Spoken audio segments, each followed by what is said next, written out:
दोस्तों जरा 2023 में इलेक्ट्रिक स्कूटर्स की सेल्स का एक ग्राफ देखिए। 31% मार्केट शेयर के साथ ओला इलेक्ट्रिक भारत की सबसे बड़ी इलेक्ट्रिक टू व्हीलर कंपनी है। फिर टीवीएस दूसरे, बजाज चौथे और हीरो ग्रुप 7वें पोजीशन पर आता है। लेकिन हैरानी की बात यह है कि ओला अभी 2 साल पहले ही अपना पहला स्कूटर मार्केट में लेकर आया था। तो फिर दुनिया जिस हीरो, होंडा, बजाज और टीवीएस के टू व्हीलर्स का लोहा मानती है, उसे ईवी टेक्नोलॉजी में ओला ने इतनी आसानी से मात कैसे दे दिया? क्या उनके पास पैसों की कमी थी या फिर एक्सपीरियंस, R&D, प्रोडक्शन लाइन या आफ्टर सेल सर्विस में वो ओला से पीछे हैं? अभी कुछ दिन पहले तक जिस ओला इलेक्ट्रिक के फाउंडर भाविश अग्रवाल अपने ओला कैब्स के डाउनफॉल और स्कूटर्स में लगती आग की वजह से बर्बादी की कगार पर थे, वो आज इंडिया की टेस्ला बनने की बात करने लगे हैं। नेपाल, इटली और यूरोपियन कंट्रीज में उनका एक्सपोर्ट का प्लान है। और कॉन्फिडेंस का लेवल देखिए। कृत्रिम AI नाम के एक प्रोजेक्ट को लॉन्च किया गया है जो चैट GPT को भी टक्कर देने वाली है। लेकिन इन सब के लिए जरूरत है बहुत सारे पैसों की, और बस यही ओला के पास नहीं है, जिसके लिए जल्द ही ओला अपना IPO लेकर आने वाली है। लेकिन ऊपर से सब कुछ अच्छा दिखने के पीछे की सच्चाई क्या है? आज की वीडियो में हम इसी का उत्तर तलाशने की कोशिश करेंगे। दरअसल ओला की कहानी बहुत पुरानी नहीं है। ओला कंपनी के फाउंडर भाविश अग्रवाल साल 1985 में पंजाब के लुधियाना में पैदा हुए थे। पढ़ाई में अच्छे थे, इसलिए IIT मुंबई में उन्हें पढ़ने का मौका मिला और साल 2008 में कंप्यूटर साइंस से ग्रेजुएशन कंप्लीट करने के बाद माइक्रोसॉफ्ट में उनकी जॉब लग गई। लेकिन भाविश बचपन से ही काफी एम्बिशियस थे। वो एक सक्सेसफुल एंटरप्रेन्योर बनना चाहते थे, जिसकी वजह से 2 साल बाद ही उन्होंने माइक्रोसॉफ्ट की नौकरी छोड़ दी और टूर्स एंड ट्रेवल्स की एक छोटी सी कंपनी शुरू की। यह फैसला काफी चौंकाने वाला था, लेकिन ऐसे ही फैसले भाविश जैसे लोगों को एक आम बिजनेसमैन से अलग बनाते हैं। उनकी भाग दौड़ काफी बढ़ गई और उसी दौरान एक घटना ने उनकी जिंदगी का रुख बदल दिया। दरअसल वो अपने दोस्तों के साथ वीकेंड्स में बेंगलोर से बांदीपुर जा रहे थे और रास्ते में किराए को लेकर ड्राइवर से कुछ कहासुनी हुई और उसने आगे जाने से ही मना कर दिया। भाविश इस घटना को दिल से ले लिए और वापस आकर जब रिसर्च करना शुरू किए तो उन्हें रियलाइज हुआ कि यह देश के लाखों लोगों की प्रॉब्लम है और एक क्वालिटी कैब सर्विस की शुरुआत इस प्रॉब्लम को सॉल्व कर सकती है। फिर भाविश अपना आइडिया लेकर दोस्तों के पास गए, अपनी फैमिली में भी डिस्कस किए, लेकिन ज्यादातर लोगों का रिस्पांस यही था कि IITian हो, कुछ बड़ा सोचो। लेकिन उनके एक दोस्त अंकित भाटी को उनका आइडिया पसंद आया और फिर दोनों मिलकर साल 2010 में अपनी सेविंग्स के पैसों से olatrip.com नाम से एक वेबसाइट लॉन्च किए, जो मुंबई के लोगों का आउट स्टेशन ट्रिप्स के लिए बुकिंग करता था। लेकिन लार्ज स्केल पर कैब सर्विस को शुरू करने के लिए जरूरत थी पैसों की, और इसलिए वो अपने बिजनेस प्लान के साथ इन्वेस्टर्स की तलाश में लग गए। अब देखा जाए तो आइडिया में दम तो था ही, और अगर IIT का नाम भी साथ में जुड़ जाए तो सक्सेस लगभग पक्की ही मानी जाती है। शार्क टैंक के अनुपम मित्तल और स्नैपडील के कुणाल बहल से उन्हें शुरुआती फंडिंग हासिल हुई और देखते ही देखते टाइगर ग्लोबल, मैट्रिक्स पार्टनर्स और सॉफ्ट बैंक जैसे बड़े वेंचर कैपिटलिस्ट उन्हें फंड देने को तैयार हो गए। और फिर पैसों का बंदोबस्त होते ही उन्होंने ओला ऐप को लॉन्च कर दिया। रिस्पांस इतना जबरदस्त था कि मानो लोग सालों से ओला कैब की सर्विसेज का वेट कर रहे हों। लाखों लोग ओला ऐप को डाउनलोड करके उनकी सर्विसेज का इस्तेमाल करने लगे। अब ओला कैब्स के पास पैसों की कोई कमी नहीं थी, इसलिए डिस्काउंट्स, सस्ती राइड्स और ड्राइवर्स को अच्छा कमीशन देकर ओला कैब ने कुछ ही महीनों में भारत के 60% कैब बिजनेस पर कब्जा कर लिया। भाविश अग्रवाल चारों तरफ सुर्खियों में थे और फिर बिजनेस को एक्सपेंड करते हुए उन्होंने टैक्सी फॉर श्योर, राइडलर और फूड डिलीवरी चैन फूड पांडा के साथ ही कई और कंपनीज को भी एक्वायर करना शुरू कर दिया। आज ओला कैब इंडिया के 250 से भी ज्यादा शहरों के साथ ऑस्ट्रेलिया, न्यूजीलैंड और UK में भी अपनी सर्विसेज प्रोवाइड करती है। लेकिन कहानी अभी अधूरी है दोस्तों। दौर आया पैंडेमिक का, जब टैक्सीज के पहिए थम गए और कर्ज के पैसों से जो $1 बिलियन कंपनी खड़ी हुई थी वो हिलने लगी। हजारों लोगों को नौकरी से निकाल दिया गया और सारे नए एक्विजिशंस फ्लॉप हो गए। यहाँ तक कि ओला कैब का रेवेन्यू एक समय 95% तक गिर गया। लेकिन भाविश अग्रवाल ने समझदारी का एक काम और किया था कि साल 2017 में ओला इलेक्ट्रिक मोबिलिटी के नाम से उन्होंने एक EV कंपनी की शुरुआत भी कर दी थी, जो tiger global, matrix India, soft bank और रतन टाटा सर की फंडिंग से साल 2019 में एक यूनिकॉर्न बन चुकी थी। यानी इसका भी वैल्यूएशन $1 बिलियन को क्रॉस कर गया था। ओला कैब के लड़खड़ाने से भाविश ने एम्स्टर्डम की एक इलेक्ट्रिक स्कूटर कंपनी एटर्गो को एक्वायर कर लिया और अपना फोकस टैक्सी सर्विसेज से हटाकर EV सेगमेंट की तरफ कर दिया। और जब साल 2020 में तमिलनाडु गवर्नमेंट के साथ कृष्णागिरी में उनके फैक्ट्री बनाने की जगह फाइनल हुई,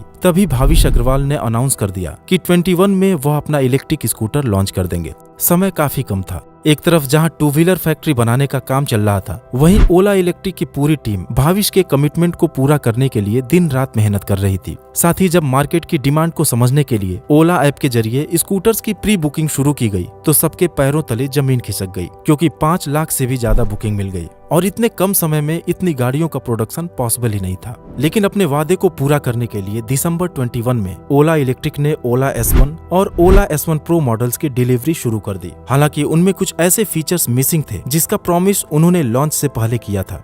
मार्केट में आते ही उनके स्कूटर्स की काफी शिकायतें मिलने लगी, कभी फ्रंट सस्पेंशन के टूटने की तो कभी स्कूटर्स में आग लगने की घटना सोशल मीडिया पर वायरल होने लगी। आफ्टर सेल सर्विस से भी लोग निराश दिखे, लेकिन ओला इलेक्ट्रिक फौरन एक्शन में आ गई। काफी स्कूटर्स को रिकॉल किया गया, सर्विस नेटवर्क को मजबूत करने पर भी काम किया गया और कस्टमर फीडबैक से स्कूटर की डिजाइन और सस्पेंशन से रिलेटेड प्रॉब्लम्स को भी दूर कर दिया गया। और आज की डेट में सिचुएशन पहले से काफी बेहतर है। प्रोडक्शन कैपेसिटी भी इंक्रीज हुई है और साथ ही कुछ नए मॉडल्स भी लॉन्च हुए हैं। इसके अलावा इजराइल की एक battery technology company store dot के साथ XFC बनाने का कॉन्ट्रैक्ट भी साइन हुआ है और ओला बेंगलोर में दुनिया का सबसे बड़ा सेल R&D सेंटर भी बनाने वाला है। तो दोस्तों, ये थी ओला कंपनी की शुरुआत से लेकर अभी तक की जर्नी, जो आपको काफी रोमांचक लगी होगी। लेकिन हमें ये भूलना नहीं चाहिए कि ओला के सामने हीरो, होंडा, बजाज और TVS जैसे जाइंट हैं, लेकिन फिर भी आज ओला इलेक्ट्रिक स्कूटर्स में मार्केट लीडर है।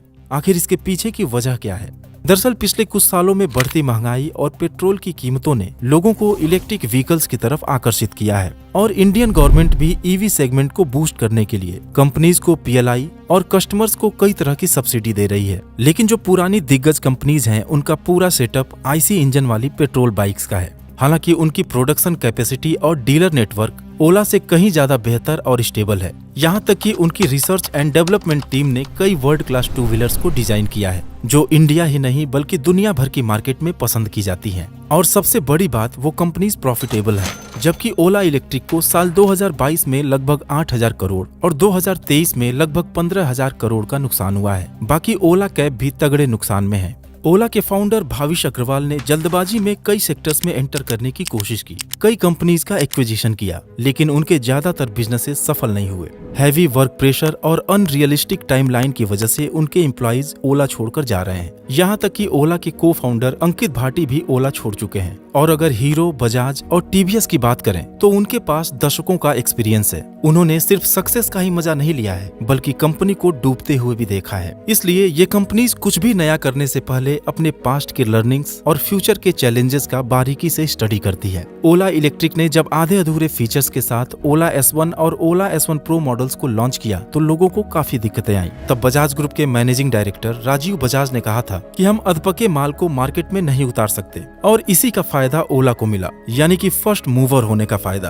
क्योंकि EV में फ्यूचर को देखते हुए ओला को आसानी से फंड मिल गया और गवर्नमेंट की PLI स्कीम्स का भी उन्होंने खूब फायदा उठाया। साथ ही पेट्रोल की बढ़ती कीमत, पहले से बेहतर इलेक्ट्रिसिटी की अवेलेबिलिटी और फेम स्कीम के तहत 40% की मिलने वाली सब्सिडी ने इसे आम लोगों के लिए अफोर्डेबल ऑप्शन बना दिया। इसके अलावा इसके हाईटेक फीचर्स ने भी यूथ को अपनी तरफ अट्रैक्ट किया। लेकिन सवाल अब ये उठता है कि ओला कब तक इन सब का फायदा उठाकर टॉप पर रह सकती है। इसको समझने के लिए हमें इलेक्ट्रिक मोबिलिटी सेगमेंट के चैलेंजेस को जानना होगा। दोस्तों, आज अगर भारत के कुल टू व्हीलर्स में इलेक्ट्रिक व्हीकल्स का हिस्सा देखा जाए तो वह सिर्फ 4.9% है, और अगर फोर व्हीलर्स की बात की जाए तो वह 2% से भी कम है। यानी कि स्कोप की कोई कमी नहीं है। लेकिन इंडिया में टू व्हीलर्स की सक्सेस मेनली 2 फैक्टर्स पे डिपेंड करती है, प्राइस और आफ्टर सेल सर्विस। यहाँ तक कि लोग क्वालिटी से भी कुछ हद तक कॉम्प्रोमाइज कर लेते हैं अगर चीज उन्हें सस्ती मिले। इसका अच्छा एग्जाम्पल है होंडा एक्टिवा और TVS जुपिटर, जिनका कंबाइंड मार्केट शेयर 60% से भी ज्यादा है, क्योंकि इनका सर्विस नेटवर्क तो काफी बेहतर है ही, प्राइस भी 1 लाख से कम है। और आपको जानकर हैरानी होगी कि भारत में बिकने वाली 100 में से 92 स्कूटर्स की कीमत 1 लाख रुपए से कम है। इसलिए अगर EV वॉर को जीतना है तो स्कूटर्स की प्राइस को 1 लाख के अंदर रखना होगा, जिसे ओला ने फेम सब्सिडी की बदौलत काफी हद तक मेंटेन करने की कोशिश की है। आप इस डेटा को देखकर समझ सकते हैं कि मई 23 में जब 40% की सब्सिडी को कम करके 15% किया गया तो इलेक्ट्रिक स्कूटर्स के दाम में उछाल आ गया और अगले महीने ही उनकी सेल्स में तेज गिरावट देखने को मिली। दरअसल ओला ने R&D, मैन्युफैक्चरिंग और सेल्स एंड डिस्ट्रीब्यूशन के खर्च को अपने वर्टिकल इंटीग्रेशन की मदद से काफी हद तक अपने कंट्रोल में रखा है। लेकिन इलेक्ट्रिक व्हीकल्स में जो सबसे बड़ा खर्च बैटरी सेल्स का है, उस पर ओला का कोई कंट्रोल नहीं है, क्योंकि उसमें इस्तेमाल होने वाले कोबाल्ट और लिथियम के लिए हम दूसरे देशों के माइंस पर डिपेंडेंट हैं। हालांकि तमिलनाडु के ओला गीगा फैक्ट्री में ओला अपने स्कूटर्स की बैटरी खुद बनाती है, जिसकी प्रोडक्शन कैपेसिटी अभी फिलहाल 5 गीगावाट आवर है और अगले 4 सालों में अगर उन्होंने कैपेसिटी को बढ़ाकर 20 गीगावाट आवर नहीं किया तो गवर्नमेंट उनकी सब्सिडी को खत्म कर देगी। और इसके अलावा अगर ओला के फ्यूचर फैक्ट्री की बात करें जहां स्कूटर्स का प्रोडक्शन होता है तो उसकी कैपेसिटी अभी 10 लाख यूनिट पर ईयर है, जो अगले साल तक 20 लाख होने की उम्मीद है और फ्यूचर में इसे 1 करोड़ यूनिट पर ईयर तक ले जाने का प्लान है। लेकिन दोस्तों इंटरेस्टिंग बात यह है कि इंडिया में हर साल मैक्सिमम 60 लाख स्कूटर्स ही बेचे जाते हैं और अगर उनमें से 50% स्कूटर्स भी ईवी के बिकने लगे तो भी सिर्फ 30 लाख स्कूटर्स की ही जरूरत है। बाकी इसके अलावा जरूरत है चार्जिंग इंफ्रास्ट्रक्चर की, जो काफी तेजी से इंक्रीज कर रहा है। जहां साल 2022 में सिर्फ 6000 चार्जिंग स्टेशंस थे, वो 2024 में बढ़कर 19,000 हो गए हैं और साल 2027 तक इसके 1 लाख तक पहुंचने की उम्मीद है। इसमें कोई शक नहीं कि ओला ने इलेक्ट्रिक मोबिलिटी मार्केट में एक नए युग की शुरुआत की है, लेकिन अगर टॉप पर बने रहना है तो एक रियलिस्टिक गोल के साथ उन सभी चुनौतियों से निपटने का भी प्लान करना होगा जो उनके सामने आने वाली हैं। Thanks for watching.